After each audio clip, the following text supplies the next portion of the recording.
Welcome to the Canadian Beef Cattle Podcast, presented by the Beef Cattle Research Council, the most popular content from beefresearch.ca, available on the go. Before we get into today's episode, a quick message from the BCRC.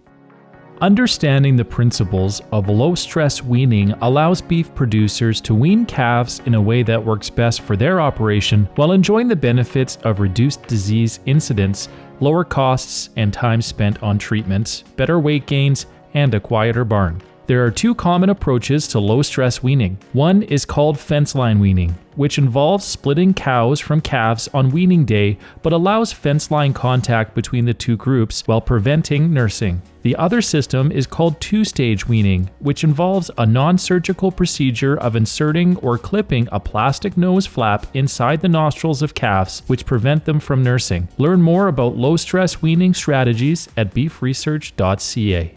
This episode is titled, Grazing Cattle on Cropland Can Be Mutually Beneficial. When we hear stories of farms from previous generations, mixed operations are often the tradition, where people grow crops and had some cattle and other livestock as well.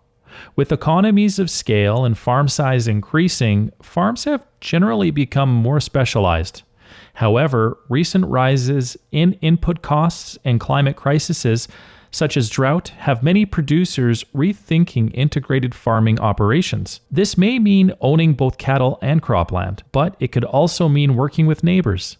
In some situations, beef producers have been working with their cropping neighbors to develop mutually beneficial deals where both parties can benefit from having cattle on cropland.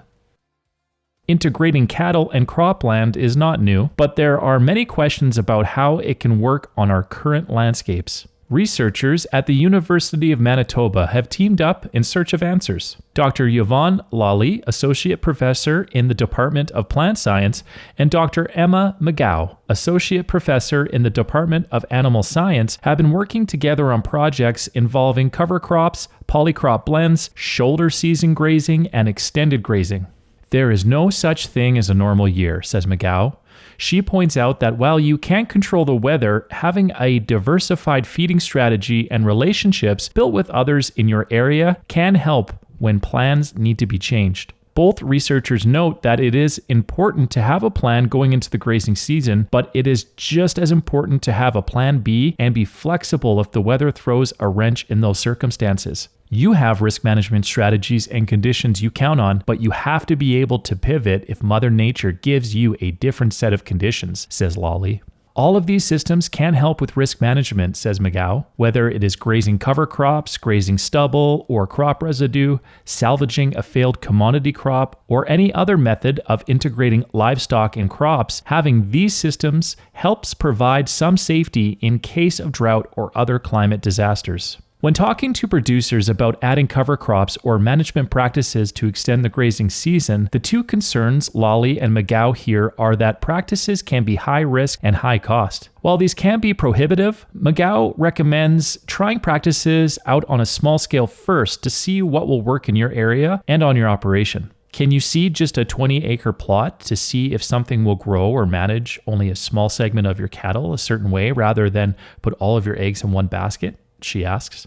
Even within their research trials, Lawley and McGow have had to make adjustments due to the weather. Over the years, between drought, flooding, and hail, they have had to accommodate differences in seeding dates, changing grazing timelines, salvage crops that were intended for harvest, and even use some crops in different seasons than intended. While this can be frustrating, it also provides real-world examples of how different systems may be used on farms and how sometimes that can have unexpected benefits. For example, due to weather conditions in 2023, they were late seeding on annual forage plot in July. However, that crop ended up greener and more lush than earlier seeded plots. Lawley says, you can think of us as a bit of a case study for producers who are out there trying to do this. I provide the agronomy knowledge and Emma provides the animal experience. The research team points out that communication has been vital to working together, as both come to the table with different knowledge knowledge, goals, and expectations. Lolly explains, it's about building that safe space to have a really clear dialogue where we can discuss how the agronomy affects the feed value and vice versa.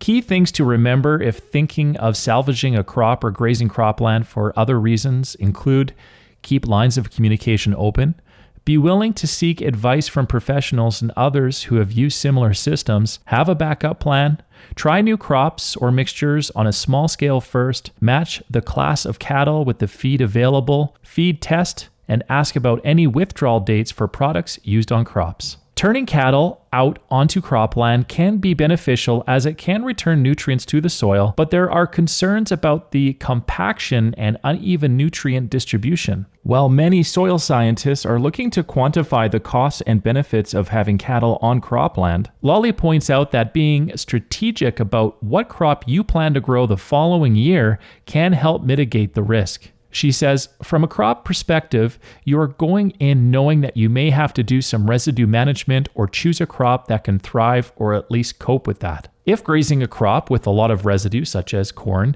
you may want to consider a crop that has been seeded later in the following season to allow that residue to dry out. Working with an agronomist can help you plan what to seed next in the rotation. Depending on your fertility strategy, you may choose to seed something like a cereal after grazing annual cropland that could take advantage of the readily available nitrogen. Alternatively, you may choose a nitrogen-fixing pulse crop that doesn't need nitrogen early in the season to allow time for the microbes to break down the nitrogen in time to mineralize and be available for the crop next year. If planning on using cropland for winter feed, it is necessary to think of how the crops themselves will respond to winter weather conditions and grazing. If cattle will be harvesting plants themselves in winter and snow, the crop's ability to be accessible under snow needs to be evaluated. Considerations such as plant structure and leaf loss and retention late in the growing season are very important for extended grazing.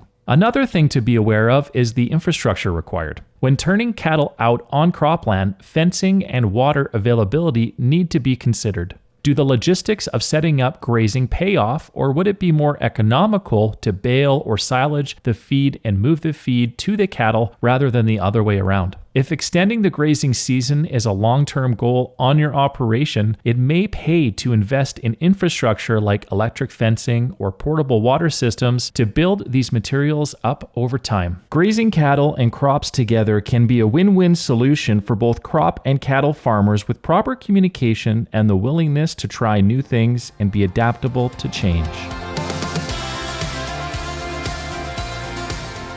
Thank you for listening to this week's episode. You can find all relevant links and information at beefresearch.ca or in the show notes. The Beef Cattle Research Council is funded by the Canadian Beef Cattle Checkoff and strives for excellence in the production of Canadian beef, cattle, and forage through research, innovation, and extension. Tune in every Tuesday as the Canadian Beef Cattle Podcast delivers straightforward insights, expert information, and a wealth of practical knowledge for Canadian beef producers. Subscribe now.